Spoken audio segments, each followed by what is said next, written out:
ইরানের ওপর হামলা নিয়ে ইসরায়েলের গোপন তৎপরতা, ট্রাম্পের কূটনৈতিক প্রচেষ্টার কি হবে?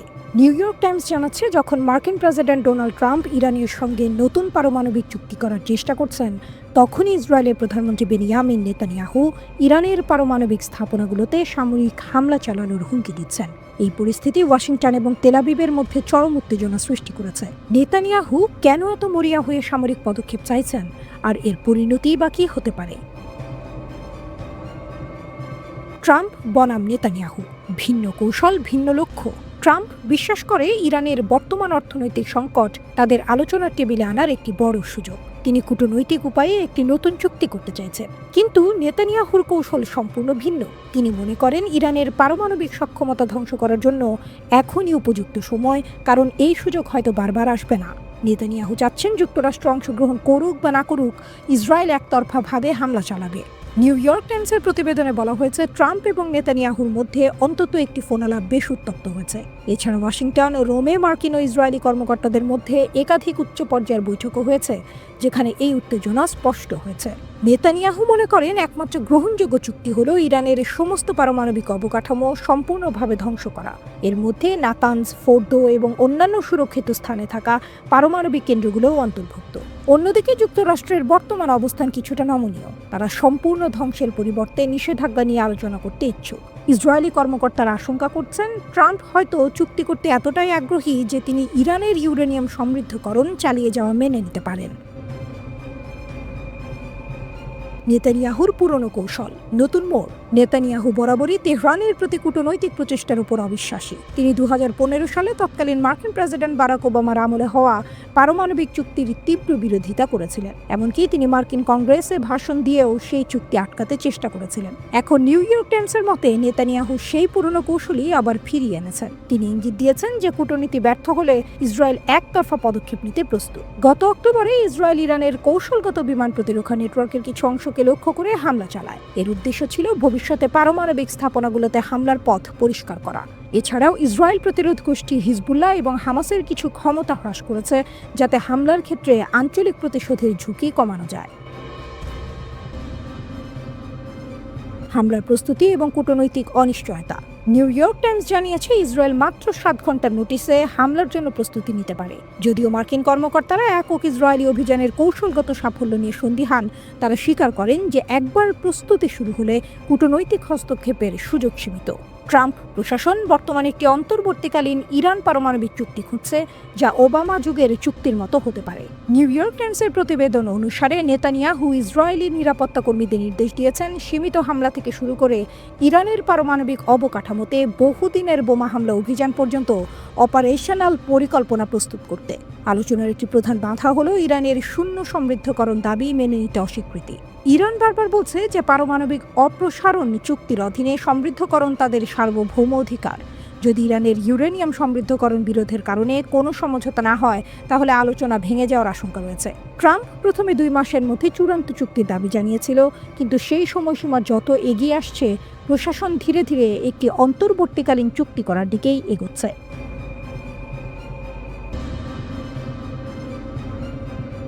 মধ্যপ্রাচ্যের রাজনীতিতে এক নতুন খেলা শুরু হয়েছে। ইরান কি শুধুই সামরিক শক্তি দেখাচ্ছে, নাকি আসলে খেলছে এক গভীর মনস্তাত্ত্বিক যুদ্ধ? বিশ্লেষকরা বলছেন, তেহরান এমন এক অদৃশ্য কৌশলে ইসরায়েল ও যুক্তরাষ্ট্রকে টেনে এনেছে, যেখানে তারা নিজেদেরই বানানো নিয়মে খেলছে। যুদ্ধ নয়, মস্তিষ্কের খেলা। কাঁপছে তেল আবিব আর ওয়াশিংটন।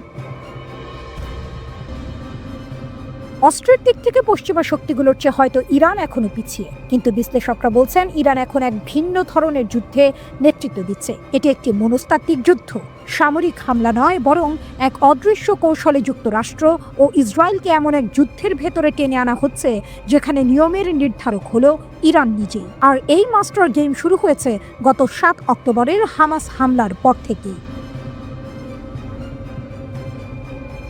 আন্তর্জাতিক পারমাণবিক শক্তি সংস্থা IAEA জানিয়েছে, ইরানের হাতে রয়েছে পারমাণবিক অস্ত্র তৈরির সমস্ত উপাদান। বিশ্লেষকদের মতে ইরান চাইলে যে কোনো সময় একই ধাপে পৌঁছে যেতে পারে সম্পূর্ণ অস্ত্র তৈরির পর্যায়ে। অথচ সেই মুহূর্তের কথা বলা হয়েছে বহু আগেই, কিন্তু বাস্তবে তা ঘটছে কিনা সেটি এখনো নিশ্চিত নয়। বরং এমন রহস্যপূর্ণ নীরবতায় ইরান এক অদ্ভুত মানসিক চাপে ফেলে রেখেছে তার প্রতিপক্ষদের। ইরান আনুষ্ঠানিকভাবে কোনো যুদ্ধে নেই, তবু যুক্তরাষ্ট্র ও ইসরায়েলের মতো রাষ্ট্রগুলো এখন প্রায় প্রতিদিনই ড্রোন, ক্ষেপণাস্ত্র ও স্যাটেলাইট পর্যবেক্ষণ চালাচ্ছে ইরানের উপর। কিন্তু ইরান সরাসরি কিছুই বলছে না, করছে না। শুধু কিছু ক্ষেপণাস্ত্র পরীক্ষা, ভিডিও প্রকাশ ও এলিট কমান্ডারদের বক্তৃতার মাধ্যমে তারা বুঝিয়ে দিচ্ছে, আমরা প্রস্তুত আছি। শত্রু জানে না সে কার সঙ্গে যুদ্ধ করছে। পশ্চিমা গোয়েন্দারা বলছেন, হামাসের 7 অক্টোবরের আক্রমণের পেছনে ছিল ইরানের কৌশলগত পরিকল্পনা, যদিও এর কোনো প্রমাণ নেই কোনো প্রত্যক্ষ সংশ্লিষ্টতা। অন্যদিকে লেবাননে হিজবুল্লাহ, ইয়েমেনে হুথি, ইরাক ও সিরিয়া জুড়ে শিয়া মিলিশিয়ারা সক্রিয়। তারা একযোগে ইসরায়েলের ওপর চাপ সৃষ্টি করছে, অথচ ইরান দাবি করে চলেছে তারা সরাসরি কোনো জায়গায় জড়িত নয়। এই মুহূর্তে ইসরায়েল গাজায় ব্যস্ত। রেড সিতে ইয়েমেনের সশস্ত্র বাহিনীর কারণে বিশ্ব বাণিজ্য পথ বিপর্যস্ত। ইরাক, সিরিয়ায় মার্কিন ঘাঁটিগুলোতেও হামলা হয়েছে। প্রতিটি আঘাতের পেছনে স্থানীয় গোষ্ঠীগুলোর নাম থাকলেও ছায়ার মতো সক্রিয় রয়েছে তেহরান। বিশ্লেষকদের মতে এটা এক ধরনের ছায়াযুদ্ধ, যার পুরোটাই চালানো হচ্ছে মানসিকভাবে। মনস্তাত্ত্বিক খেলা ও আন্তর্জাতিক কূটনীতি। জাতিসংঘে চীন ও রাশিয়া বারবার ইরানের পক্ষে অবস্থান নিচ্ছে। তারা শুধু রাজনৈতিক নয়, বাণিজ্য সম্পর্কও শক্ত করছে তেহরানের সঙ্গে। প্রশ্ন উঠছে, ইরান কি আসলেই একা খেলছে, নাকি এটি চীন রাশিয়ার যৌথ কোনো পরোক্ষ চাল? বিশেষজ্ঞরা বলছেন, ইরান একসঙ্গে বহু ফ্রন্ট খুলে শত্রুপক্ষকে মানসিকভাবে বিভ্রান্ত করছে। প্রতিক্রিয়া আসে গাজায়, কিন্তু হামলা হয় ইয়েমেন থেকে। এর ফলে ইসরায়েল একাধিক ফ্রন্টে যুদ্ধের চাপ নিতে গিয়ে ক্লান্ত, বিভ্রান্ত এবং অর্থনৈতিকভাবে বিপর্যস্ত। এই ফ্রন্ট ভিত্তিক যুদ্ধ কৌশল ইসরায়েলকে ঠেলে দিয়েছে এক মানসিক জালে, যেখানে প্রতিপক্ষ স্পষ্ট নয়, অথচ প্রতিক্রিয়া দিতেও বাধ্য হচ্ছে তেল আবিব। মার্কিন যুক্তরাষ্ট্র এই দোলাচলে পড়েছে। হামলার জবাব দিতে চাইলেই ছড়িয়ে পড়তে পারে পূর্ণাঙ্গ যুদ্ধ, আর সেটাই চায় না হোয়াইট হাউস। ফলে ইরান কার্যত একটি জবাবহীন যুদ্ধ চালিয়ে যাচ্ছে। যুদ্ধ শুরু হয় না বুলেটে, শুরু হয় মস্তিষ্কে। তেহরানের সাইলেন্ট স্ট্র্যাটেজি এখন স্পষ্ট। তারা জানে ইসরায়েলের সব অস্ত্রের জবাব হয়তো তাদের হাতে নেই, কিন্তু মানসিক শক্তি দিয়ে যুদ্ধ জয়ের সংজ্ঞা বদলে দেওয়া যায়, আর সেটাই করছে ইরান। বিশ্লেষকদের মতে ইরানের মূল লক্ষ্য এখনই হামলা নয়, বরং শত্রুকে ক্লান্ত করে ধ্বংস করা। অভ্যন্তরীণভাবে ইসরায়েলি যুদ্ধবিরোধী জনমত, বাজেট ঘাটতি ও সেনাবাহিনীর ব্যর্থতা নিয়ে সমালোচনা বাড়ছে। এই সুযোগে ইরান পরিকল্পনা নিচ্ছে এক অপারেশন ট্রু প্রমিস 3 এর, যা হবে শুধুই সামরিক হামলা নয়, একটি মনস্তাত্ত্বিক এবং কৌশলগত ধ্বংসযজ্ঞ।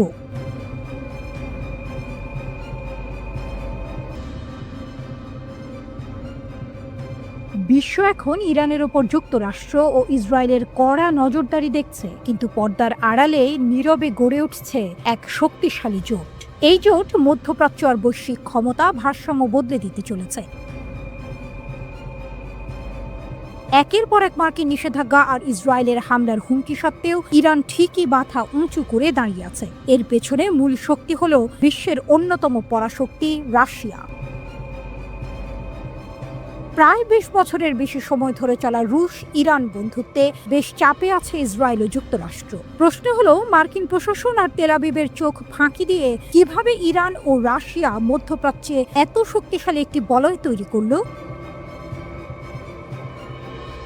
ইরান আর রাশিয়ার সামরিক সম্পর্ক আমরা যা ভাবি তার চেয়েও অনেক গভীর। গত 10 বছরে মস্কো আর তেহরান মিলে এক শক্তিশালী সামরিক জোট তৈরি করেছে। যুক্তরাষ্ট্র সহ পশ্চিমাদের নিষেধাজ্ঞা উপেক্ষা করে 2016 সালে রাশিয়া ইরানকে আধুনিক S-300 ক্ষেপণাস্ত্র প্রতিরক্ষা ব্যবস্থা দিয়েছে। এর ফলে ইরান ইসরায়েলি সহ শত্রুদের ছোড়া ক্ষেপণাস্ত্র নিমেষেই গুঁড়িয়ে দেওয়ার ক্ষমতা অর্জন করেছে। শুধু তাই নয়, চলতি বছরের শুরুতেই রাশিয়ার তৈরি অত্যাধুনিক যুদ্ধ বিমান সুখোই Su-35 ইরানের সামরিক বাহিনীর হাতে এসেছে, যা ঘন্টায় 3600 কিলোমিটার পথ পাড়ি দিতে পারে। ইসরায়েলের প্রধানমন্ত্রী বেনিয়ামিন নেতানিয়াহুর সামরিক আস্তানা চোখের পলকেই ধ্বংস করতে সক্ষম এই যুদ্ধ বিমান। তবে ইরান যে শুধু রাশিয়ার কাছ থেকে একতরফা সুবিধা নিচ্ছে তা নয়। প্রায় 3 বছরেরও বেশি সময় ধরে চলা রুশ ইউক্রেন যুদ্ধে ইরান মস্কোর পাশে দাঁড়িয়েছে। ইরানের তৈরি শাহেদ ড্রোন রাশিয়ার সামরিক বহরে যুক্ত হয়েছে। দামে কম হলেও এই ড্রোন দিয়ে শক্তিশালী হামলা চালানো যায়। ইরান রাশিয়ার সহযোগিতার সবচেয়ে বড় উদাহরণ দেখা গেছে সিরিয়ায়। সিরিয়ার সাবেক প্রেসিডেন্ট বাশার আল আসাদের শাসন টিকিয়ে রাখতে তেহরান আর মস্কো গুরুত্বপূর্ণ ভূমিকা রেখেছে। রাশিয়া আকাশ প্রতিরক্ষায় আসাদ সরকারকে সর্বোচ্চ সাহায্য করেছে, আর ইরান গোয়েন্দা তথ্য সরবরাহ ও স্থল সেনা দিয়ে দামেস্কের পাশে ছিল। সিরিয়ার মাটিতে তাদের এই সম্মিলিত প্রচেষ্টা শুধু সামরিকভাবে ইরান রাশিয়াকে শক্তিশালী করেনি, বরং যুক্তরাষ্ট্র সহ পশ্চিমাদের এই বার্তাও দিয়েছে যে মধ্যপ্রাচ্যের ভাগ্য নির্ধারণে এই দুই দেশ একজোট। অর্থনৈতিক সম্পর্ক ডলারের সাম্রাজ্যের বিকল্প পথ। যখন যুক্তরাষ্ট্র ও ইউরোপীয় ইউনিয়নের নিষেধাজ্ঞায় রাশিয়া আর ইরান বিপর্যস্ত, তখন তারা একে অপরকে সাহায্য করছে টিকে থাকার জন্য। মার্কিন ডলারকে একরকম বৃদ্ধাঙ্গুলি দেখিয়ে রাশিয়া ও ইরান নিজেদের স্থানীয় মুদ্রা রুবল ও রিয়াল দিয়ে লেনদেন করছে। এছাড়াও রাশিয়া ইরানের রেলপথ, তেল শোধনাগার এবং বিদ্যুৎ গ্রিডে বিলিয়ন বিলিয়ন ডলার বিনিয়োগ করছে। ইরানের বুশেহর পারমাণবিক বিদ্যুৎ কেন্দ্র নির্মাণ এবং দেশটির বেসামরিক পারমাণবিক স্বপ্নকে মস্কো সমর্থন করে চলেছে। কেন এই জোট গোপন, রহস্যের আড়ালে? কিন্তু একটা প্রশ্ন থেকেই যায়, আমরা কেন রাশিয়া ও ইরানের এই জোট সম্পর্কে সরাসরি কোনো তথ্য পাই না? বিশ্লেষকদের মতে আজকের এই বহুমেরুর বিশ্বে জোট আর প্রকাশ্যে ঘোষণা করা হয় না। বিশ্বব্যাপী নিজেদের বিচ্ছিন্নতা এড়াতেও এমন কৌশল গুরুত্বপূর্ণ। তবে এটি কেবল একটি জোট নয়, এটি একটি ফ্রন্ট, যা পশ্চিম আধিপত্যের বিরুদ্ধে এক ঐক্যবদ্ধ চ্যালেঞ্জ। এই গোপন জোট কি বিশ্ব রাজনীতিতে এক নতুন মেরুকরণের জন্ম দেবে, নাকি এটি আরো বড় কোনো খেলার ইঙ্গিত দিচ্ছে?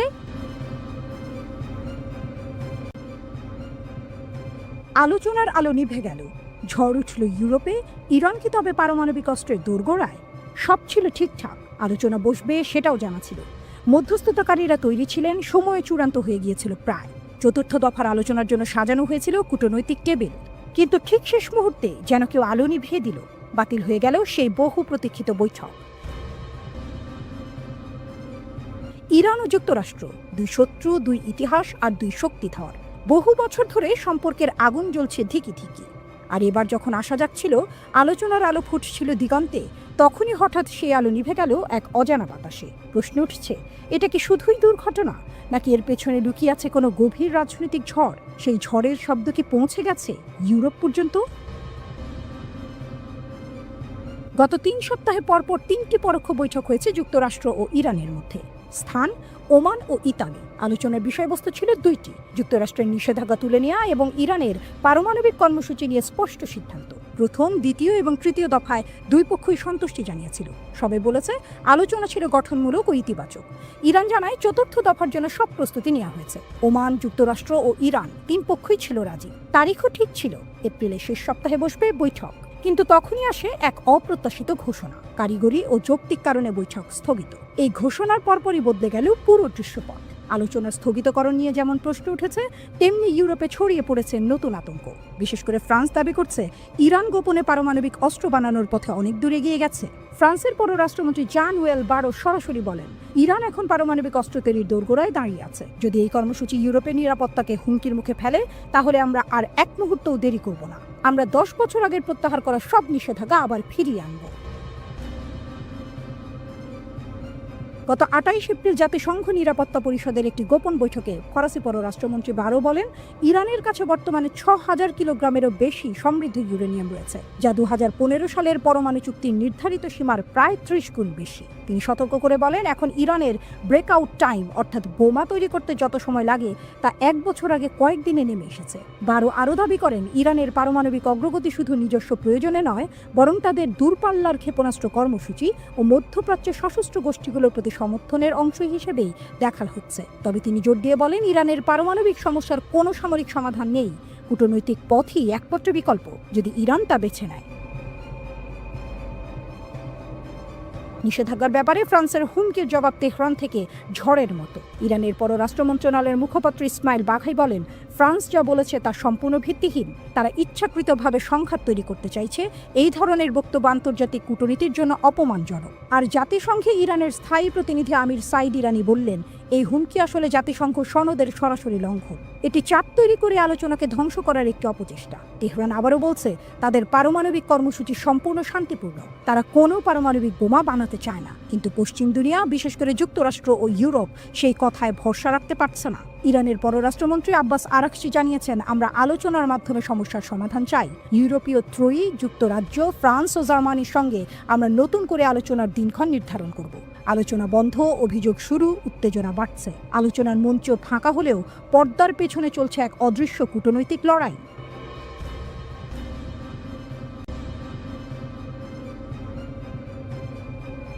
নীরবে কিন্তু নিরলসভাবে নিজেদের শক্তি গড়ে তুলছে ইরান। দীর্ঘদিন ধরে আন্তর্জাতিক রাজনীতির চাপে নানা নিষেধাজ্ঞার ভেতরে থেকেও দেশটি থেমে যায়নি, বরং সময়ের সঙ্গে তাল মিলিয়ে কখনো গোপনে কখনো প্রকাশ্যে নিজেদের সামরিক শক্তিকে এমন এক অবস্থানে নিয়ে গেছে যেখান থেকে তারা এখন শুধু আত্মরক্ষা নয়, আক্রমণের হুমকিও দিতে সক্ষম। এই শক্তি এখন মধ্যপ্রাচ্যে এক নতুন মডেল হিসেবে দাঁড়িয়েছে, যার দিকে তাকিয়ে আছে গোটা অঞ্চল। এমনকি পশ্চিমা দেশগুলোও বিষয়টিকে গুরুত্ব দিয়ে দেখছে।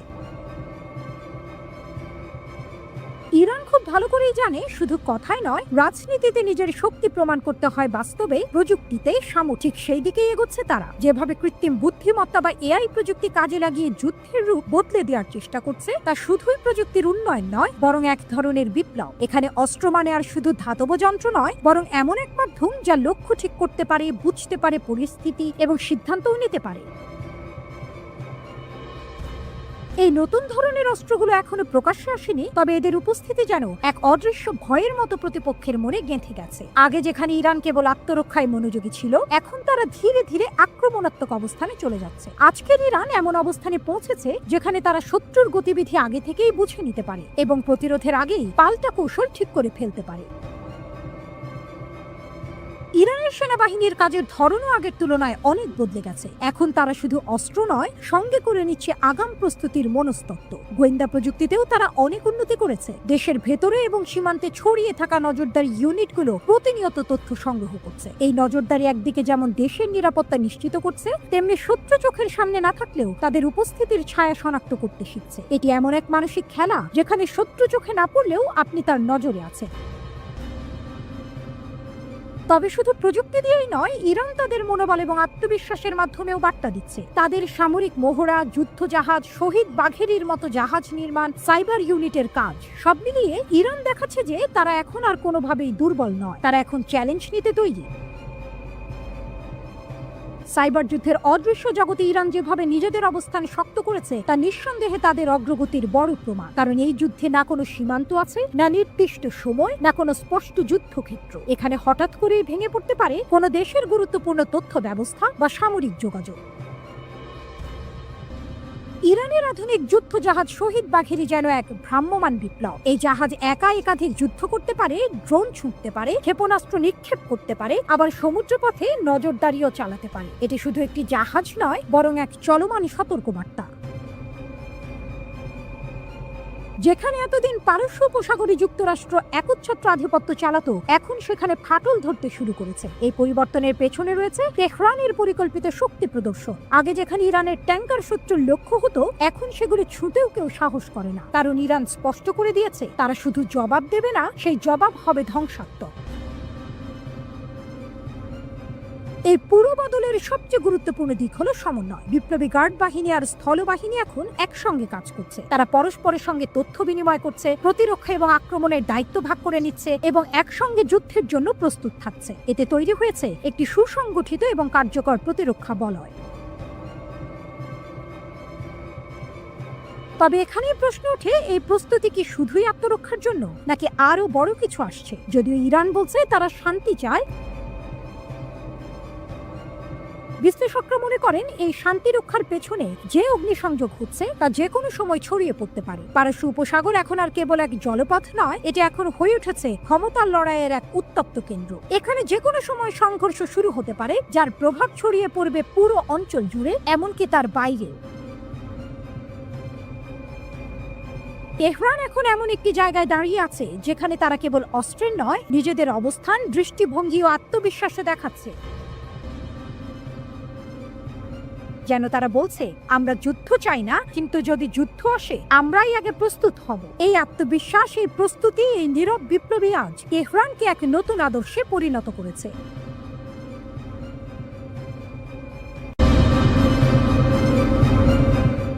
বাঘ শক্তিশালী হলেও মৌমাছির ঝাঁকটাকে পরাস্ত করতে পারে। ইতিহাসের এই সরল সত্যটি যেন বারবার শক্তিশালী রাষ্ট্রগুলোর ঔদ্ধত্যকে চূর্ণ করে দেয়। নেপোলিয়ন বা হিটলারের মতো ক্ষমতাধর শাসকরাও শেষ পর্যন্ত পরাস্ত হয়েছিলেন। বর্তমান প্রেক্ষাপটে ডোনাল্ড ট্রাম্পের ইরানকে ধ্বংস করার হুমকির পরিপ্রেক্ষিতে এই ঐতিহাসিক সত্যটি আরও বেশি প্রাসঙ্গিক হয়ে উঠেছে। প্রশ্ন জাগে, ইরান কি সত্যিই এত সহজে ধ্বংস করা যায়? ইরান প্রাচীন পারস্যের উত্তরাধিকারী, পৃথিবীর অন্যতম প্রাচীন সভ্যতা।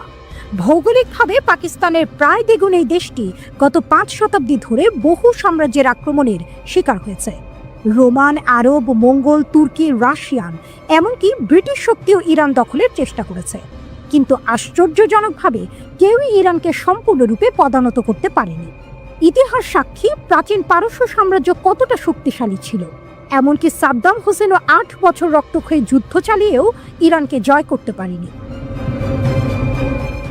আজকের দিনে পশ্চিমা বিশ্ব ইরানের ওপর একের পর এক নিষেধাজ্ঞা আরোপ করছে, কিন্তু এত চাপ সত্ত্বেও ইরান পশ্চিমা দেশগুলোর রক্তচক্ষুকে উপেক্ষা করে টিকে আছে। এর কারণ কি শুধুই সামরিক শক্তি, নাকি ইরানের এই স্থিতিশীলতার পেছনে অন্য কোনো রহস্য লুকিয়ে আছে? আসলে ইরানকে জয় করা এত কঠিন হওয়ার পেছনে একাধিক কারণ বিদ্যমান। এর মধ্যে সবচেয়ে গুরুত্বপূর্ণ হলো দেশটির ভৌগোলিক অবস্থান।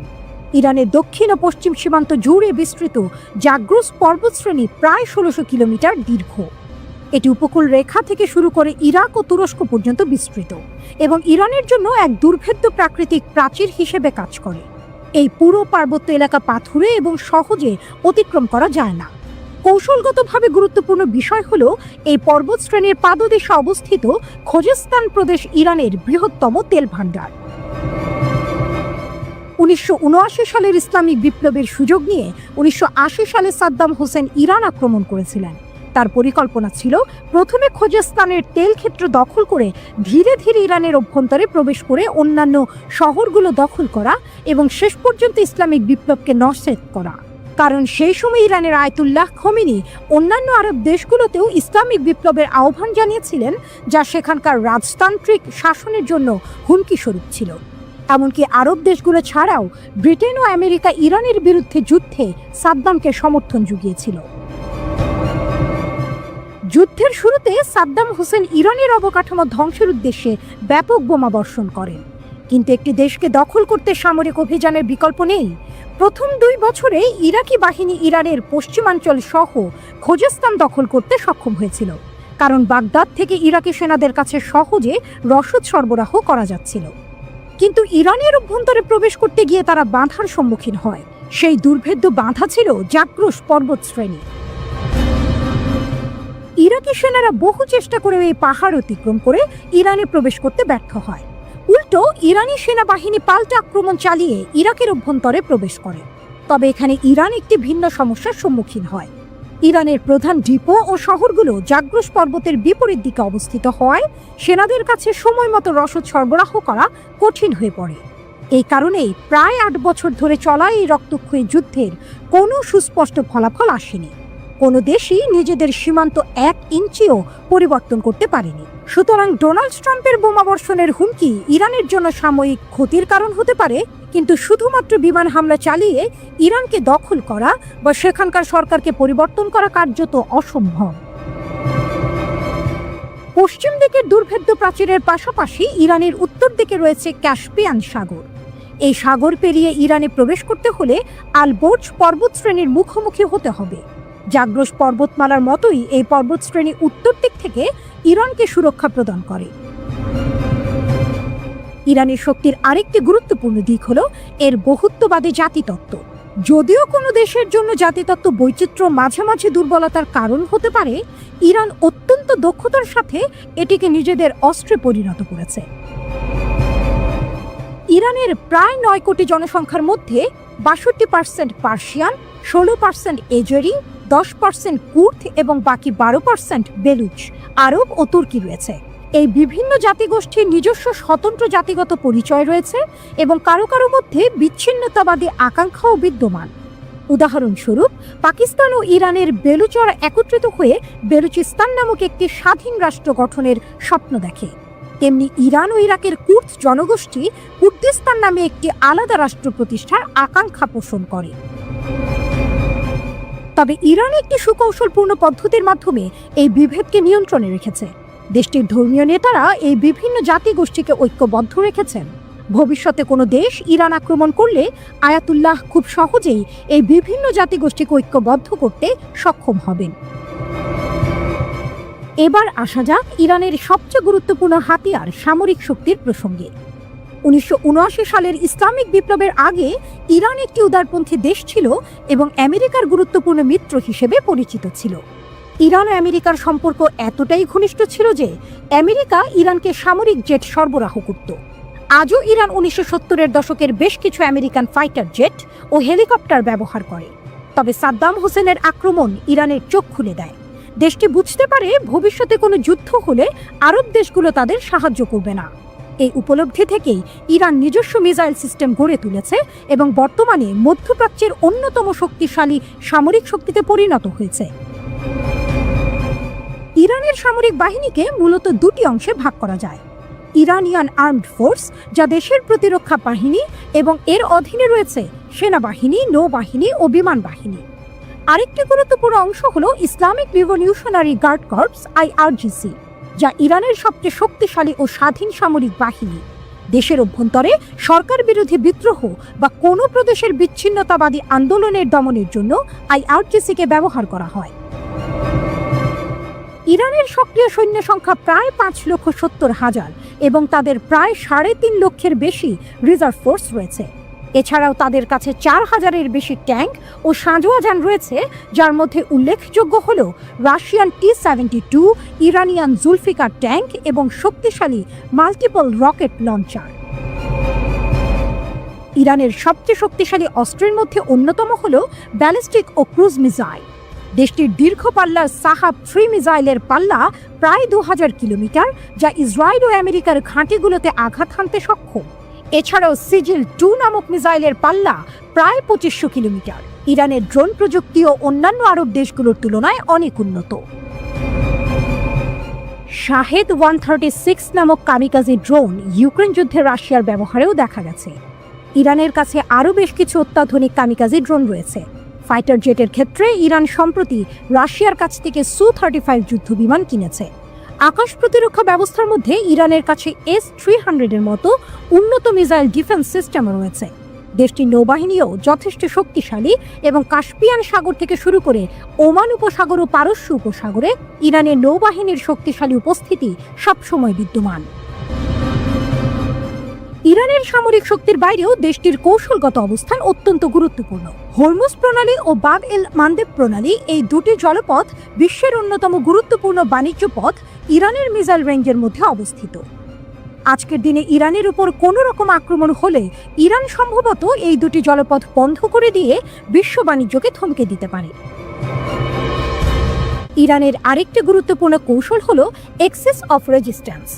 ইসলামিক বিপ্লবের পর ইরান বুঝতে পেরেছিল টিকে থাকতে হলে তাদের আদর্শ বাইরের দেশগুলোতেও ছড়িয়ে দিতে হবে, কারণ ইরান ও তার প্রধান শত্রু ইসরায়েলের মধ্যবর্তী দেশগুলো ছিল আরব রাষ্ট্র এবং এরা একসময় ইরানের বিরুদ্ধে যুদ্ধে সাদ্দাম হোসেনকে সাহায্য করেছিল।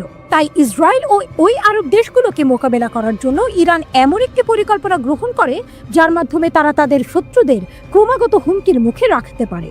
ইরান সেই সমস্ত গোষ্ঠীগুলোকে সমর্থন করে যারা ইসরায়েলের বিরোধিতা করে, যেমন ফিলিস্তিনের হামাস, লেবাননের হিজবুল্লাহ, সিরিয়ার ফাতেমিয়া ব্রিগেড, ইরাকের প্রতিরোধ যোদ্ধা ও ইয়েমেনের হুথি। এই পুরো নেটওয়ার্কটি এক্সেস অফ রেজিস্ট্যান্স নামে পরিচিত, যদিও আমেরিকা এটিকে এক্সেস অফ ইভেল বা শয়তানের অক্ষ বলে অভিহিত করে। ইরান পারমাণবিক বোমা তৈরির খুব কাছাকাছি পৌঁছে গেছে বলে মনে করা হয়। এই কারণেই আমেরিকা ও ইসরায়েল বারবার ইরানকে এই পথে বাধা দেওয়ার চেষ্টা করছে।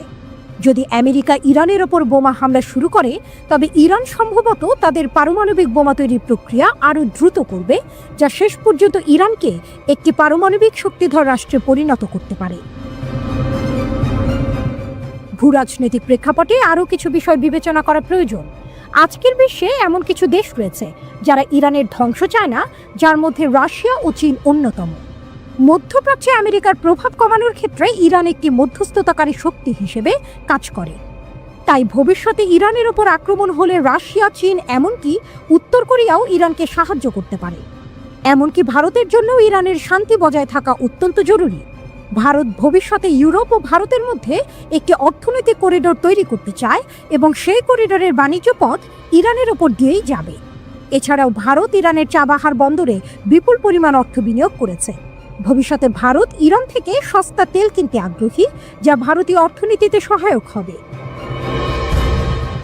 ভৌগোলিক অবস্থান, প্রক্সি যুদ্ধ এবং সামরিক শক্তির দিক থেকে ইরান নিঃসন্দেহে একটি শক্তিশালী দেশ। কিন্তু যুদ্ধের ময়দান সবসময় অপ্রত্যাশিত। তাবড় সামরিক জেনারেলদের পরিকল্পনা ও প্রকৃত যুদ্ধে ব্যর্থ হতে দেখা যায়। আজ আমেরিকা ইরানের ওপর বোমা বর্ষণ করলে ইরান তার কতটা জবাব দিতে পারবে বা তাদের অর্থনীতি কতটা ভেঙে পড়বে তা অনুমান করা কঠিন। রাশিয়া যখন ইউক্রেন আক্রমণ করেছিল, তখন অনেকেই ভেবেছিল এই যুদ্ধ দীর্ঘস্থায়ী হবে না। 3 বছর পরেও সেই যুদ্ধ চলছে। এমনকি আমেরিকা ও ভিয়েতনাম ও আফগানিস্তানে পরাজয়ের শিকার হয়েছে। সাদ্দাম হোসেন কেন ইরানের উপর আক্রমণ করেছিলেন, সেই ইতিহাসও আমাদের মনে রাখা প্রয়োজন। সুতরাং ডোনাল্ড ট্রাম্পের হুমকি সত্ত্বেও ইরানকে ধ্বংস করা সহজ হবে না। দেশটির ভৌগোলিক বৈশিষ্ট্য, শক্তিশালী সামরিক বাহিনী এবং আঞ্চলিক মিত্রদের সমর্থন ইরানকে একটি কঠিন প্রতিপক্ষ হিসেবে প্রতিষ্ঠিত করেছে। শেষ পর্যন্ত কি ঘটবে তা সময় বলবে, তবে ইরানের দীর্ঘ ও কঠিন ইতিহাস প্রমাণ করে এই প্রাচীন সভ্যতা সহজে নতি স্বীকার করার পাত্র নয়।